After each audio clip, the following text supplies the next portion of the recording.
Hi guys, I hope you're doing great.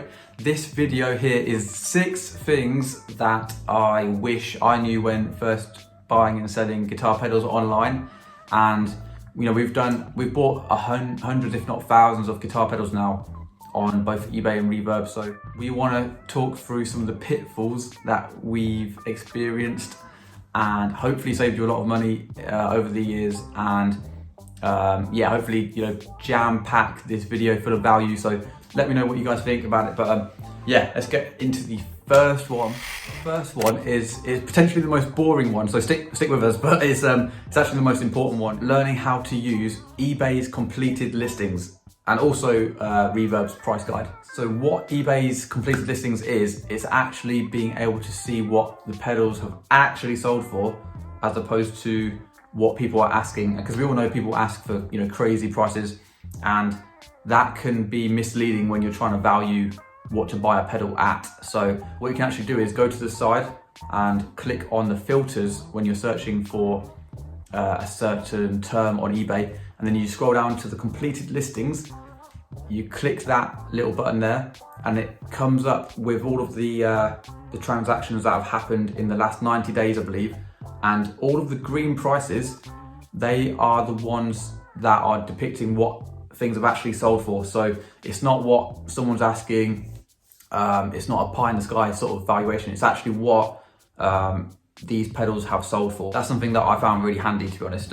Also, Reverb's price guide is the equivalent of that, and it shows you what the actual transactions have happened, again, over the last year or more, I think, on Reverb. So yeah, it's always handy to get a true depiction of what things are actually selling for as opposed to what people are asking for. The second tip is to always pay with a third-party provider, someone like PayPal that is like a mediator should something go wrong. It doesn't happen too often, but when it does happen, you really want someone else to step in, because it can get pretty heated between you and the buyer or the seller. So once I bought a vintage Solar Sound tone bender, worth thousands, to be honest. It was a lot of money, and I purchased it through eBay. And it basically, what happened is, it was a very distinctive pedal. It had a lot of markings on it, and I then went onto Instagram and happened to just see this pedal in someone's collection, and I was like, this is not good, because it meant the listing in which I purchased was not that, you know, it was something else. So, you know, in the 2 or 3 days of waiting for this parcel to arrive, I was wondering what I was going to get turning up, because I knew it wasn't going to be the pedal. And it was really strange, actually. This little iPhone case turned up, and I mean, I don't know why they actually sent anything of value, because it's, you know, scamming 100%. But I had to ring up PayPal, go through the whole palaver of getting the money back, but at least I got the money back. Because if I'd paid direct via bank transfer, I mean, to be honest, if you see a listing and it says bank transfer only, I would stay away from that, because it's not worth the risk. You might get a few genuine people out there, but it's not worth the hassle, because that money's gone forever. There's no recourse for your bank or anything. It's just, you're on your own. So yeah, always use a third-party provider to help mediate should things go wrong. Tip number 3 is more of a mindset thing, really, to be honest. I now know this after doing this for, you know, quite a few years, but to be honest, most guitar pedals retain their value if you buy right. So you can buy, you know, boutique pedals, vintage pedals, or even brand new pedals, and often, if you look at it on the long-term scale, like over like 5-10 years, they will probably hold their value, if not appreciate. So that's the great thing about pedals. It's like an enjoyed investment. This is not investment advice, but, you know, just look back into the 80s and see what those pedals were selling for, and then look at them now. Say if you buy a £200 pedal, even if you decide you don't like it in a year or two, you at least get like probably 140 or 150 pounds back on eBay should you decide to sell it. So it's really a win-win, because, you know, you've only lost like 50 pounds for like a couple of years of enjoyment out of it. But some rarer pedals, if you spend 200 pounds on a brand new pedal and decide to sell it in a year or two, that pedal might have even appreciated if the company stopped making it. You never know. So the small wins and the small losses tend to even out over a good long time span. So okay, tip number 4 is if you want to get a good deal on something, you can get the best deals on places like Gumtree in the UK, which I think the equivalent in the States is Craigslist. Also, Facebook Marketplace worldwide seems to be a similar in a similar vein. So what you can do is go onto those sort of platforms where basically not eBay and Reverb, those prices are closer to retail prices.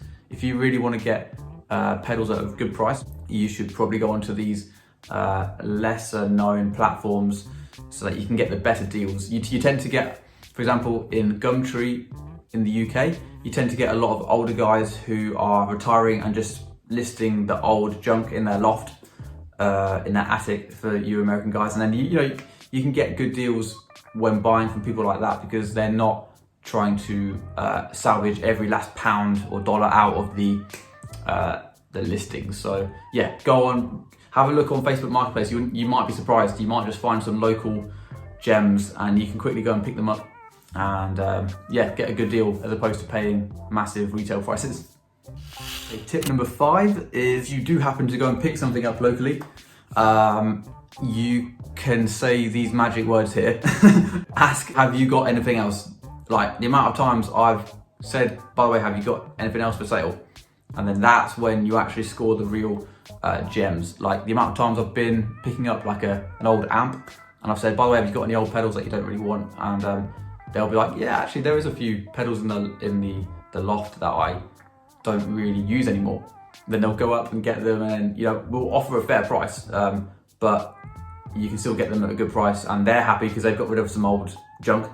But we've got some valuable pedals now which we can enjoy and either resell on if you want to or just enjoy as a player. So yeah, always ask if there's anything else.